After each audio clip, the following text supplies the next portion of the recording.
So there seems to be some people for whom the labels don't fit. So these are people who have no idea what's wrong with them, but something is wrong with them. And they think to themselves, maybe it's ADHD. And it's like 20% of ADHD. Maybe it's depression, but it's 20% of depression. Maybe it's anxiety, but it's 20% of anxiety. And there's a beautiful meme that really captures what I saw in my office, which is the searchers. And so as I approached these people, I started to realize, okay, like the standard protocols for treatment don't work for these people. I had a mentor who once told me that anyone who has 3 psychiatric diagnoses, they're all wrong. So here's the way I want y'all to think about it. So we think about a psychiatric diagnosis as a pathology, right? It's like some part of your brain is busted, some part of your mind is busted in a particular way. You just really got the short end of the stick in life and you've got 3 separate diagnoses. It's all wrong. What's going on here is that there is a foundational problem that is sort of turning into depression, turning into anxiety, turning into something like ADHD. You don't have all 3 diagnoses. What you've got is a trans-diagnostic factor that is contributing to each of these things. So a trans-diagnostic factor is something that is trans-diagnostic. So what that means is that we have these different diagnoses, but there are some problems that people have that go across various diagnoses. And these are really the root of their problem. So trans-diagnostic factors include things like perfectionism. So when someone is perfectionistic, this can give them a touch of the depression, right? So like when they look at themselves, they feel sad, they feel like they're not doing a good job, they have low self-esteem, they're hesitant to get started because they set such a high standard for themselves that they can never quite feel good about themselves. But just because you're perfectionistic doesn't mean you meet clinical criteria for depression. Your energy level may be fine, you may not have difficulty sleeping, so it's sort of like you have a chunk of the depression, but not the whole thing. But perfectionism isn't the only one. Another really common one is rumination. So rumination is when a particular thought sort of spirals in your head. So this can sometimes look like something like an anxiety disorder where you're worried about the future, you're worried what people will think, but you don't quite meet criteria for an anxiety disorder. And rumination can also look a little bit like ADHD, because in this situation, it's like, I'm having difficulty concentrating, I can't focus on my work, I can't focus on studying because my mind is actually ruminating. And so as I discovered trans-diagnostic factors, what I sort of realized was, oh crap, this is what's wrong with actually a ton of people. It's not that they're depressed, it's not that they're anxious, it's not that they have ADHD, they don't seem to fit the label. And so they always go looking for an answer. Is this what's wrong with me? And they say, no, it doesn't quite fit. Is this what's wrong with me? No, it doesn't quite fit. So maybe it's CPTSD. Maybe it's BPD. I feel some degree of like abandonment fear, but I don't have the whole constellation of BPD. So if you're someone for whom the standard labels don't work for you and you're looking for what is wrong with you and how to fix it, that's what we're going to talk about today.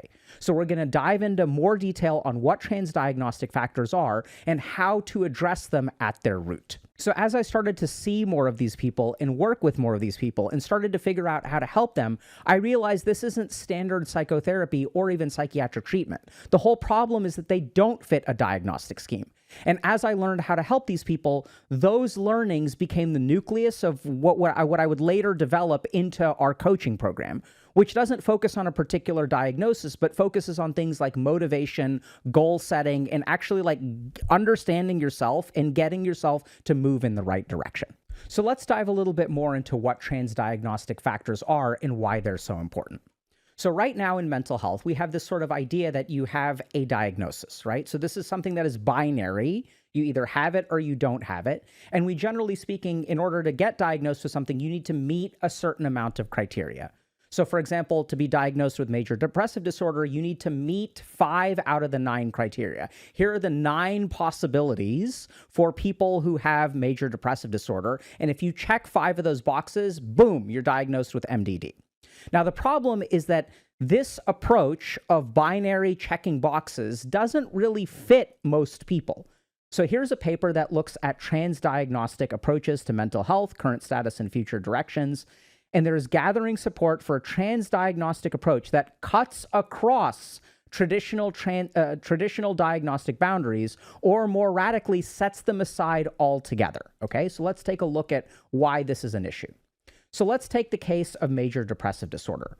So in the DSM-5, there are certain diagnostic criteria. We talked about the 5 out of 9, and 2 individuals meeting criteria for MDD could potentially have only one symptom in common from the 9 listed in the manual. So let me explain to y'all why this is significant. So remember, with MDD, we have 9 potential criteria. And so what that means is that this person over here has 1 through 5, right? So these are the symptoms that they have. And person number 2 has 5 through 9. So these are the symptoms that they have. So if you look at these people, they only share one attribute, right? Which is kind of crazy. Like, to think that this set of symptoms is the same diagnosis as this set of symptoms is actually kind of wild. They only share one symptom in common. But it gets even worse than that. It turns out that if you look at major depressive disorder, there are 16,000 different symptom profiles that all qualify as MDD. And for post-traumatic stress disorder, there are 636,000 permutations that qualify for the diagnosis. So there's so much heterogeneity. And the other crazy thing is that almost half of the profiles, so half of the options, were endorsed by only a single individual. And indeed, the most common profile was only met by 67 people out of 3,703. So I know I just spit a lot of numbers at you, so let me explain, okay? So what this means is that if you take the most common pattern of 5 out of 9 symptoms for depression, only 67 out of 3,703 people meet the most common profile. And almost 50% of people have a unique constellation of symptoms. So the other thing is that a lot of people who fall into the searcher category have a little bit wrong with them from a lot of different dimensions. Only occasionally feels depressed, doesn't think he's depressed. Needs to be exceptional, cannot stand being mediocre. Success means nothing, failure means everything. Is that depression? Is that anxiety? Mistakes feel like a waste of time, feels like a constant disappointment, always looking for the reason he can't be perfect. So these are all features that people experience, but they don't fall into a particular diagnostic structure. The other interesting thing about trans-diagnostic factors is they explain comorbidity. Of greater concern is that epidemiologic findings reveal that comorbidity among psychiatric diagnoses is the rule rather than the exception, and single, uncomplicated clinical presentations are actually relatively scarce. So what does that mean? That means that the likelihood that people have a single psychiatric diagnosis is actually quite rare, that a lot of people have depression, anxiety. So do you have a mood disorder? Do you have an anxiety disorder? And it gets worse than that because such comorbidity is associated with greater clinical severity and functional impairment and greater detriment to overall quality of life. So not only is having a single diagnosis rarer than we believed, but the more multiple diagnoses that you've got, the more ill you are. Like I've said, one of the most frustrating things about OCD is how often it gets misdiagnosed. People can spend years trying to manage anxiety, depression, or even something else entirely without realizing that underneath it all, it might actually be OCD. And because it's so misunderstood, it gets missed. Another study showed something like 50% of people with OCD get misdiagnosed at first, which means they don't get the right kind of support early on. And even when it is diagnosed, not every therapist is trained in the specific treatment that is effective for OCD, like exposure and response prevention, or ERP. But here's the real challenge. There's a shortage of OCD specialists out there. That's where our sponsor, NoCD, comes in. It's a telehealth platform that connects you with licensed therapists who are trained specifically in ERP. Our scientific advisory board spent some time digging into NoCD's clinical approach and how they handle things like safety and escalation. And they were genuinely impressed by the level of rigor and understanding there. So if you're dealing with intrusive thoughts, or you find yourself stuck in loops of obsessive thinking or repetitive behaviors, it might be worth talking to someone who really knows what to look for. 155 million Americans have insurance that covers the cost of their sessions, making it an affordable option for therapy. They even offer in-app support when you need help between sessions, so you're never alone. You can schedule a free 15-minute call with NoCD using the link in the description below. And this is sort of what happens with people who are the searcher, is that, like, it's not that they're necessarily severely ill or anything like that, right? They don't fully meet criteria for potentially a single disorder. But what happens is when you take a touch of the ADHD and you take a touch of the anxiety and you take a touch of the depression and you put them all together, it creates a functional impairment that is actually greater than any particular one thing. Because if you've got ADHD and you start treatment for it, then you may be like totally fine.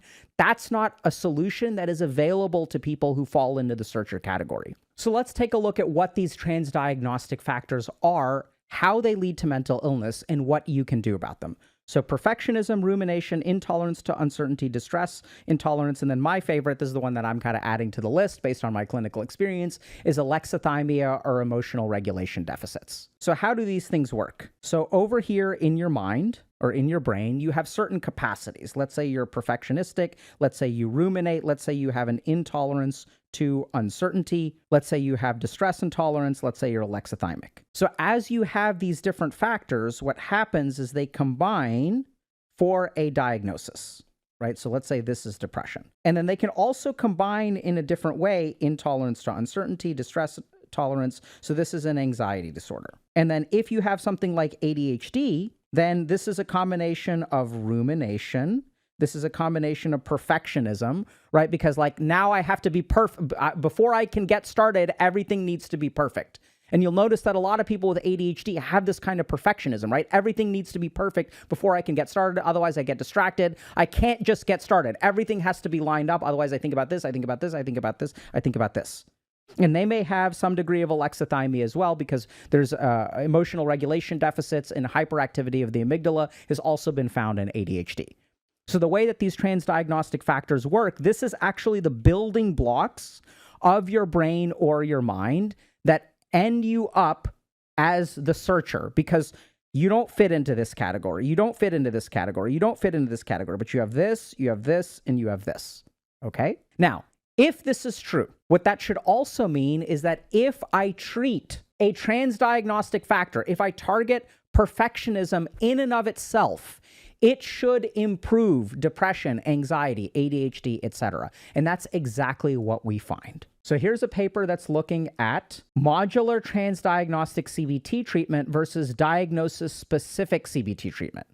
So if someone has an illness and I give them CBT, okay, for their illness, I give them cognitive behavioral therapy for depression or anxiety or whatever, mood disorder, 80% of them get way better. If I use modular trans-diagnostic CBT, so if I treat perfectionism, rumination, whatever, there's a 75%, let's say, improvement in their symptoms. So 75% of people with the diagnosis enter remission if you treat the underlying trans-diagnostic factor. Here's the really cool thing. When I do diagnosis-specific CBT, they do get better with the comorbid disorder, but the modular trans-diagnostic treatment treats the other thing way better as well. So CBT may work for 80% of people for their depression.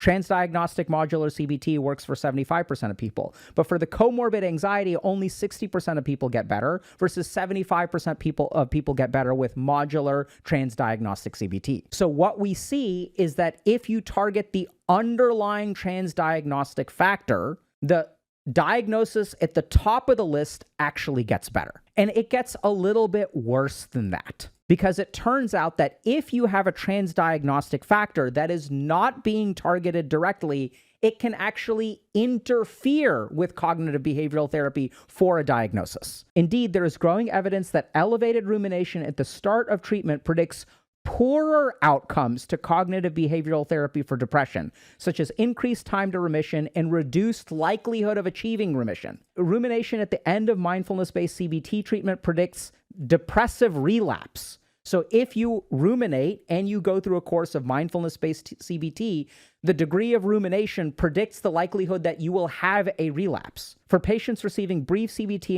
in a partial hospitalization program, baseline rumination predicted subsequent anxiety and depression. An examination of symptom trajectories indicated that when rumination did not improve, symptoms of depression and anxiety did not improve and were likely to worsen over time. So oftentimes what would happen if you're the searcher is you think, maybe I'm a little depressed. Maybe I have a little bit of ADHD. And then you make the critical mistake of seeing a therapist. People are like, oh, you have a problem? Go see a psychiatrist. Go see a therapist. They'll be able to help. And as you go engage in that treatment, the treatment doesn't work.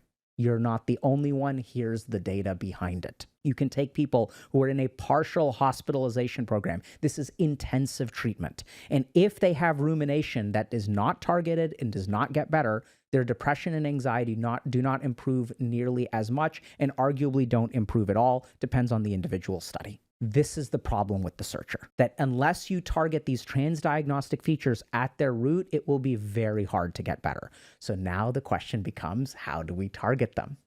Excellent question. So let's start with perfectionism. Perfectionism is composed of 4 things: inflexible standards, raising standards, underestimating coping ability, and double standards. So let's take a look at how this results in something like depression, or maybe a touch of the depression or a touch of the anxiety. So if the standards that you set on yourself are inflexible, if you're not willing to change them, I need to get an A+. You end up getting an A-. How do you feel? Inflexible standards mean that even a win can turn into a loss, right? An A- is pretty good, but your mind does not let you be content with an A-. Your mind does not let you be content with good enough. So you're beating yourself up even when you're moving in the right direction. So damaging. Second thing is raising standards. So if you're someone who's a searcher, I would bet money, I don't know how much, not that much because I'm talking to the internet, that when you do a good job, the first reaction in your mind is, oh my God, I should have started earlier. I should do this every day. If you go to the gym, if you struggle to go to the gym and you go to the gym one time this week, when you go to bed that night or when you wake up the next morning, you say, I'm going to go 3 times a week. So what ends up happening is you end up raising the bar on yourself over and over and over again until you wind up your strategy is going to end inevitably in a failure or a disappointment. Here's the other crazy thing. Studies show that people who are perfectionistic underestimate their ability to handle challenges. So like when something goes wrong, you think that everything is going to fall apart. Oh my God, I'm doing all this stuff. If this one thing goes wrong, then I won't be able to handle it. Everything is going to fall apart. Right? Everything, that's why everything has to be perfect, because if one thing goes wrong, your ability to adapt is compromised. And then the last one is that you have double standards. So you have one standard for yourself. If someone else says, hey, like I wanted an A+ and I got an A-. And you would be like, hey, good job. Like an A- is still an A. Like that's fantastic. Like, you know, you didn't get what you want, but good for you. But that's not the way that you think about yourself. That's not the way that you talk about yourself. And at the opposite end of the searcher, at the opposite end of all these trans-diagnostic factors is like this happy-go-lucky kind of person, right? They're like, oh yeah, I'm taking a gap year. And then you're like, oh my God, how on earth can you do this? Like, what are you going to do at the end of the gap year? What are you doing during your gap year? Remember the intolerance of uncertainty? So if you have difficulty tolerating uncertainty, everything has to be figured out. But for these people, they're like, yeah, I'll just kind of figure it out. So how are their standards? Yeah, I said I was going to take a gap year for 1 year, but it turned into 2 years. Boom, flexible standard. What are you going to do? Oh, it's not a big deal. They can actually tolerate uncertainty. I'll figure it out. And you hate these people. You wish you could think like this, but actually you don't wish you could think like that because that's a bad way of thinking, right? That's terrible. You can't go through life just like, oh, la, la, la, la, la, la, la. I'll figure it out. I'm going to take a gap year. I'm going to do this. Everything will work out. The universe will send me signals, like whatever. You're like, no, no, no, no. I don't want that. That's exactly what you want. Those people, that's what's so infuriating. Those people, not only are they happy-go-lucky, like oftentimes things end up working out for them anyway. And you're like, how on earth can you be lazy, non-directive, not plan for your future, and fall ass backwards into good opportunities, good relationships, promotions, and money? How is that fair? And that's because they are not crippled by trans-diagnostic factors. So what do you do about perfectionism? The first thing that we're going to do is be flexible for our standards. So this, once again, can look like depression, can look like anxiety, can look like ADHD, whatever. So I want you to, if you're struggling with this and you're trying to figure out what is wrong with you, right? And these are the kinds of things that we try to target in our coaching program. So like if you have inflexible standards that prevent you from getting started, that turn a partial victory into a loss or even a victory into loss, you need to change those standards. So whatever standard you set for yourself, how can you alter it? And I want y'all to notice that if this feels really, really hard for you, if you're like, I don't want to, because if I alter my standards, I won't achieve success. I won't achieve perfection. You don't want to alter your standards, right? Do you see how hard it is? That's exactly why you need to do it, because until you do it, you won't be able to get started. You won't be able to iterate. You won't be able to level up gradually over time, which is what that happy-go-lucky ass person, the way they succeed is because they do this and they learn a little bit, they adapt a little bit, they seek opportunities, they don't get themselves locked in, they actually kind of like do shit, right? Even if they're happy-go-lucky. Think about which standards that you have that are inflexible and think about how you can adjust them a little bit. If you adjust them a little bit, your ability to get started increases. Your self-hatred, sort of negative thought process towards yourself also improves. It's okay to just do okay. Next thing that we're going to do is not raise the standards. So here's a really, really, really sneaky thing. But the next time that you do a good job, don't elevate the bar. If you worked out once this week, the goal is once next week. So this is where people who are perfectionistic do something really, really, really, really scary. They turn their wants into should. I want to work out 3 days a week, therefore I should work out 3 days a week. Don't do that. My target is 1 day a week next week. If you want to work out tomorrow because you feel inspired, go for it. Now you're overshooting, not changing the standard. As long as you are raising standards, you have a choice between meeting them or disappointing yourself. There's no way to exceed expectations. You can barely meet expectations, and then all you have are disappointment or relief. You don't have a baseline of like, doing a decent job and then exceeding expectations, which causes changes to your self-esteem, changes to your motivation, etc. The other thing, this is so hard, understanding that your coping mechanisms are actually greater than you believe they are. So people who are perfectionistic think that if something goes wrong, they won't be able to handle it.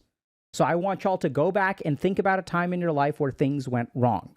And think about how, despite things didn't go perfect, you still were able to handle it in some kind of way. Now, if you're not careful, your mind may generate a dozen instances of this going wrong, not this going right.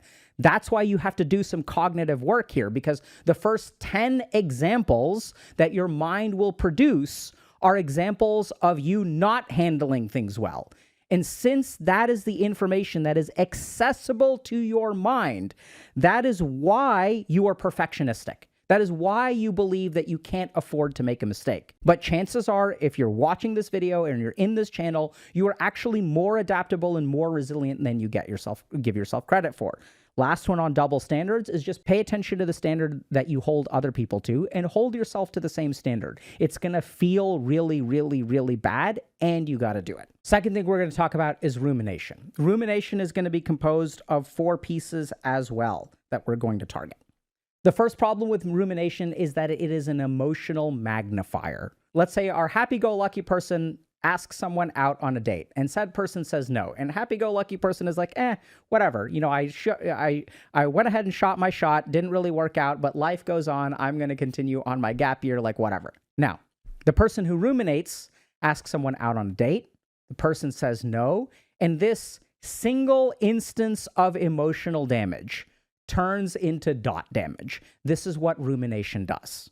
It takes a single instance of damage and turns it into a dot. And the dot grows over time. So we know that when you ruminate on something, it amplifies the emotion that you feel, right? So you feel a little bit rejected, then you think about it, you think, oh my God, I'm a loser, and oh my God, this person doesn't like me, and oh my God, I wish I was like this other person. And so over time, the emotional damage that you inflict upon yourself actually grows. And this is why moving through the world is so scary if you are a ruminator, because every setback doesn't become a temporary setback. It becomes a permanent setback. It's something that lives in your head, continually evoking negative emotions. Second thing with rumination, this is what really confuses people, is that it interferes with problem solving and interferes with behavior.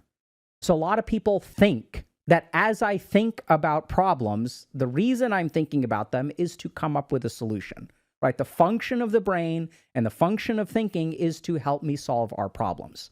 In rumination, something very dangerous happens, which is that the kind of thinking that we engage in rumination actually interferes with problem solving, interferes with action. And this is so scary. I'm going to try to map this out for y'all, okay? So what happens with someone who ruminates is they have a problem, right?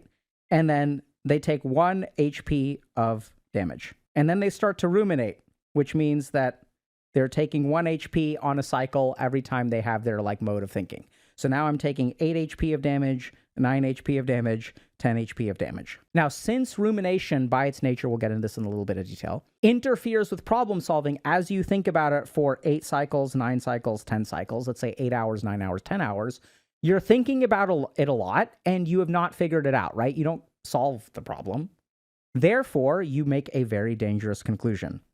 This problem is unsolvable. And what I want y'all to do, pay attention to yourself and pay attention to this crazy place called the internet. Look at people who say their problems are unsolvable and ask yourself, how much do you think this person ruminates? See, people think that once I ruminate over and over and over again, if I can't figure out a problem, if I can't figure out a solution, that means my problem is unsolvable. That's not actually correct. It's the other way around. It is that the rumination is impairing problem-solving capability.